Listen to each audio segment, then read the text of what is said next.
আমাদের বিদ্যালয়ের জন্মদিন। এই উপলক্ষে আমি একটি আবৃত্তি করবো। আবৃত্তির নাম বীরপুরুষ, রবীন্দ্রনাথ ঠাকুর। মনে করো যেন বিদেশ দূরে মাটি নিয়ে যাচ্ছি অনেক দূরে। তুমি যাচ্ছ কালকিনি মাঠে, দরজা দুটো একটু ভাগ করে। আমি যাচ্ছি রান্নাঘরের পরে, টকবগি তোমার কাছে কাছে। রাস্তা থেকে ঘোড়াই ঘুরে ঘুরে রান্নাঘরের মেয়ে ঘুরি আসবে। সন্ধে হলো সূর্যি নয় পাটে, এলেন যেন জোড়া দিচ্ছি মাঠে। শুধু করে যেদিক মানে যাই, কোনোখানে জনগণন নাই। তুমি যেন আপন মনে চাই, ভয় পেয়েছো, ভাবছো এলেন কোথা।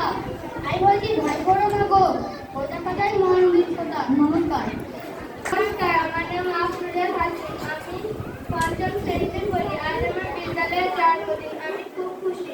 আজ আমার বিদ্যালয়ের জন্মদিন উপলক্ষে আমি একটি আবৃত্তি করব। আবৃত্তির নাম মায়ান তরু। অশোক বিজয় রাহা।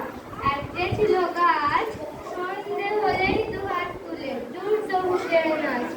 আবার হঠাৎ কখন বনের মাথায় ঝিলিক মেরে চাঁদ উঠল যখন, ভালুক হয়ে ধার ফুলিয়ে করত সে গড়গড়। বৃষ্টি হলে রাস্তাঘাট কণ্ঠ দিয়ে জল। এক কষ্টার শেষে আবার যখন